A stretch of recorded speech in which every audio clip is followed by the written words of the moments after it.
What's up, boys? Ako nga pala si Dominic. Dom, for short. Ako nga pala si Rudy. Ako si Dominic. Ako nga pala si Bong. Dom, for short. Dominic. Ako si Dom, Bobby. for short.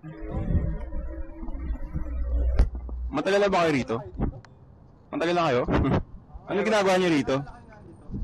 Gusto nyo malaman kung bakit ako nandito? Ang storya ko kasi, isa akong simpleng taxi driver. Simpleng tao, simpleng gwapo. Kontento sa buhay. Kahit medyo madali na mahirap ang trabaho ko. Kasi, nag-enjoy ako sa ginagawa ko. Iba-iba nakakasalumuho ko. Kasi, minsan may masungit na pasahero, may mabait, may mataba, kagaya ngayon. Kaya, na-enjoy ko yung trabaho ko. Yun, kontento ako sa buhay. Kahit nakakapagod. Basta, may mapangkain. Kahit na, minsan maliit kita, minsan malaki, minsan alikabok lang, minsan hangin. At syempre, meron akong asawa. Maganda, mabait, maputi, makinis, mabango, masarap magluto, galing kumanta, galing maglinis, galing maglaba, marunong sumayaw.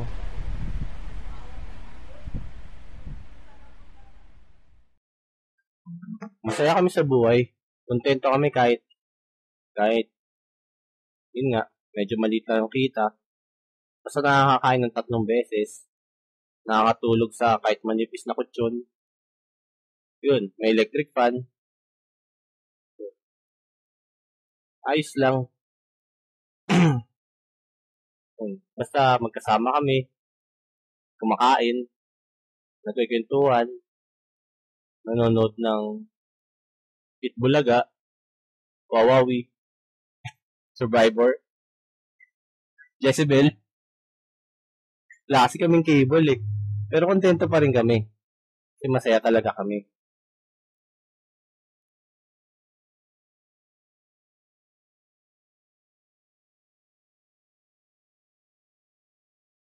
Pero nagbago buhay ko ng isang araw. Meron akong misteryosong pasahero.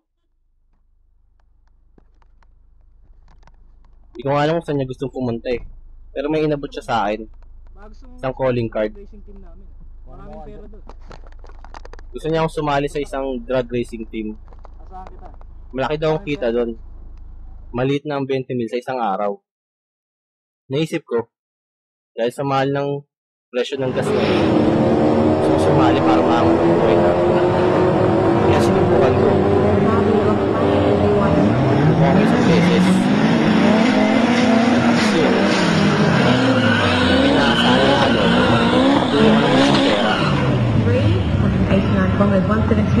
Talento pala ako sa pagmamaneho.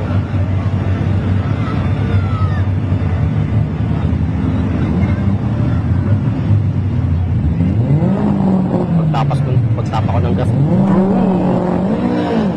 Tapos yun, unti-unti mayaman na kami ng asawa ko. Nabibili ko na ang mga gusto ko.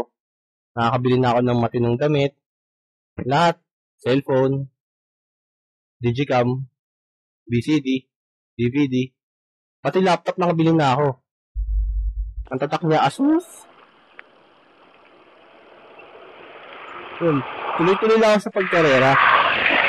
Kasi, dami kong kinikita eh. Lahat humahanga sa akin. Naging sikat na nga ako sa larangan yun eh. Kilala na ang pangalan ko bilang pinakamagaling. Sa isang araw, sabi ng asawa ko, makontento na ako. Tumigil na ako. Kasi mayaman na kami. Kaso hindi ako nakinig sa kanya eh. Umakit na kasi yung ere sa ulo ko. Sabi ko, kahit ang Diyos pa makipagkarera sa akin, hindi niya ako matatalo.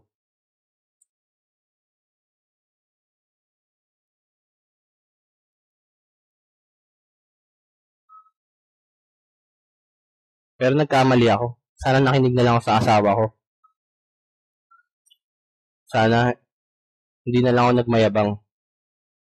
Sana nanatili na lang ako simple at kontento sa buhay.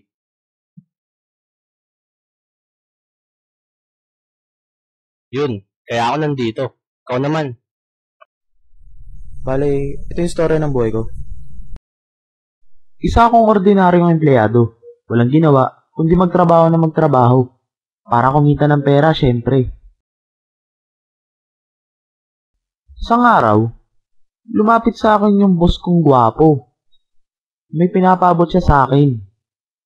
Black na envelope. May laman daw tseke. Ibigay ko daw dun sa kaibigan niya. Syempre, ako naman tong si employee of the month, tinanggap ko. Hinawakan ko yung lotto ticket ko. Tumaya nga ako kagabi. Sana manalo ako ng jackpot. Pero nung nakita ko yung tseke, may dalawang isip ako. Kunin ko na lang kaya itong envelope. Mukhang masayaman ako dito eh.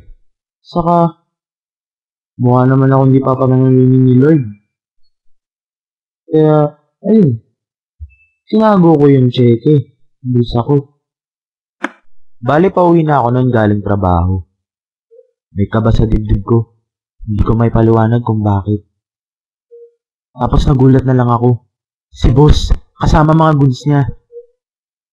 Biglang may sumaklob na supot sa ulo ko. Hindi ako makahinga. Ginulpi ako ng mga goods niya. Sobrang sakit.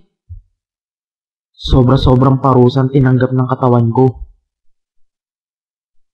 Habang nangyayari yun, biglang sumagi sa isip ko.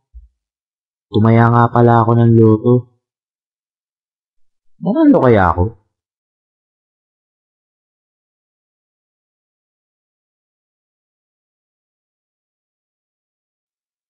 Pero kung sakaling manalo man ako, mukhang hindi ko na rin magagamit. Kasi, nawala na ako ng malay eh. Hindi ko na alam kung anong nangyari sa akin. Hindi ko na alam kung saan ako napadpad. Tapos, nalaman ko na lang kung dito na ako sa lugar na to. Yun yung nangyari sa akin.